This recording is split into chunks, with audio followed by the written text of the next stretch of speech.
nós temos aqui, portanto, temos aqui, portanto, os três tipos de testes, unilateral e bilateral. E agora aqui, temos aqui um esquema gráfico que nos mostra a interpretação que nós fazemos das coisas. Portanto, em vez de chamar variável fulcral, chama-se estatística de teste, mas é rigorosamente igual à variável fulcral que vocês utilizaram nos intervalos de confiança, com a diferençazinha de que aqui se mete um elemento que se chama μ0. E este μ0, como vamos ver, não é nada de especial. Se fosse, no exemplo que eu inventei ainda há pouco, o μ0 era 152. Portanto, é o valor que consta na hipótese H0. Ora, e depois então, nós temos o que chamamos região de rejeição e não região de rejeição. Se ao calcular uma determinada observação com base na amostra eu calhar nesta zona, eu rejeito a hipótese H0. Quando é um teste bilateral, aqui estou na situação do bilateral. Aqui, em ambos os casos, eu estou numa situação unilateral. E se eu calcular um determinado valor, ele calhar nesta zona, eu vou, portanto, rejeitá-lo. Como é que se calcula o valor com base na amostra? Muito fácil. Nós chamamos-lhe Z-observed, Z-OBS, Z observado. Isto pretende ser um S, cá está. E eu estou a pôr um Z minúsculo e ele calcula-se simplesmente fazendo a troca de notação maiúscula para minúscula, e portanto será x barra menos μ0 sobre sigma sobre raiz de A. Portanto, isto para a situação inicial de eu ter uma distribuição normal de média μ de padrão sigma, ou então um n suficientemente grande e o sigma conhecido. Ora bem, isto corresponde exatamente à situação que nós temos na tabela, ora a tabela deve estar aqui, que nós temos na tabela, no formulário, corresponde, portanto, a esta situação aqui, a este caso, população normal, em que eu conheço o desvio padrão, portanto eu utilizo esta, aqui até aparece mesmo estatística de teste, mas nós também utilizamos para o intervalo de confiança e variável fulcral, e portanto nós também sabemos que esta mesma fórmula se utiliza aqui embaixo, ou melhor, não é aqui embaixo, utiliza-se aqui já será de forma aproximada, em que, portanto, nós não sabemos qual é que é a distribuição da população e portanto, em ambos os casos, utilizar a distribuição normal. Está bem? Portanto, a estatística de teste vai ser rigorosamente a mesma. Por isso é que nós aqui temos isto agrupado. Ora, situação seguinte é o cálculo do p-valor. Em todos, Ctrl L. Mas agora perdi a escrita.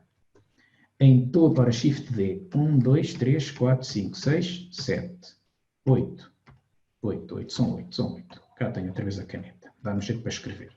Ora, há o p-valor, que é um elemento importante, um conceito importante nos testes de hipóteses, e basicamente até muitos trabalham com o p-valor sem perceberem muito bem o que é que estão a fazer, portanto, mas nós aqui vamos aprender exatamente o seu conceito, e diz que é o menor nível de significância que leva a uma rejeição da hipótese nula com base nos dados da amostra.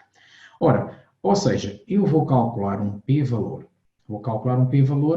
Seja manualmente ou, no primeiro caso, vamos fazer manualmente e depois também vamos fazer no software R. Ora, e vamos supor que eu tenho um p-valor calculado que dá 0,0039. Ora, se este valor é menor que o nível de significância do teste, 0,05, eu vou rejeitar a hipótese nula. Portanto, basicamente é este o desfecho. Ou seja, naquela situação das alturas que eu inventei, ora, vamos só aqui dizer a média 152 versus ser inferior a 152, média ser 152 versus ser inferior a 152, ora, o que nós vamos ter é que se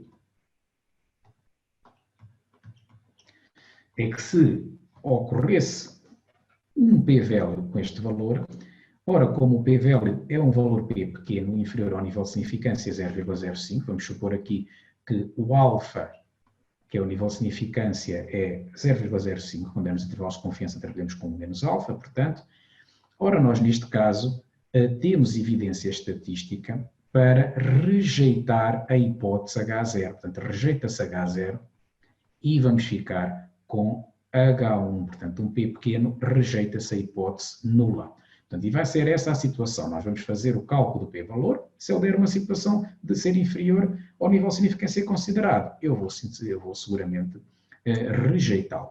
Bom, e neste caso, eu estou a trabalhar com um teste unilateral à direita. Não, à esquerda. Neste caso concreto, como estou a pôr menor que 152, menor é para a esquerda, não é? Estou a trabalhar com um teste unilateral à esquerda e, portanto, o p-valor calcula-se com esta fórmula aqui. O φ do z-observed.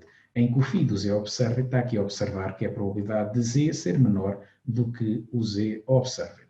Relativamente ao teste unilateral à direita, o que vamos ter seria, aqui está a dizer que é 1 menos o φ do módulo de z-observed, o módulo de z-observed é para ele ser sempre positivo. Mas vamos ver que quando é um teste unilateral à direita, isto poderia ser feito também através da probabilidade de z ser maior do que z-observed. Ora, e dito isto, como a probabilidade de z ser maior que z-observed é 1 menos a probabilidade de ser menor, chegamos à conclusão igual que aqui está em cima. Pronto, basicamente é isso, mas nós vamos ver isto na prática já do exemplo que vou trabalhar a seguir com vocês. Pronto. Ora, atenção que aqui é um z maiúsculo, não é? E aqui é um zito minúsculo. Pronto. Ok.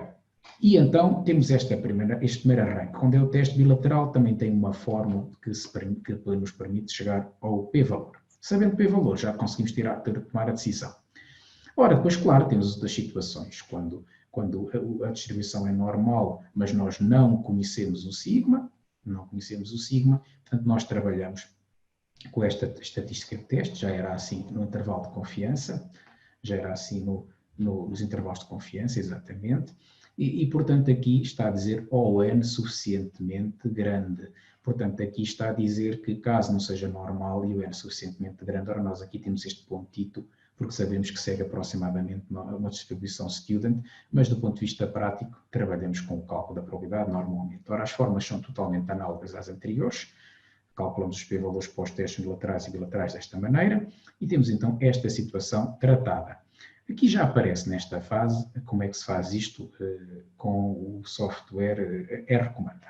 Bom, vamos fazer um exemplo desta matéria, e eu tenho aqui pensado o exercício 32. Ora, vamos a ele. Ora, cá está ele.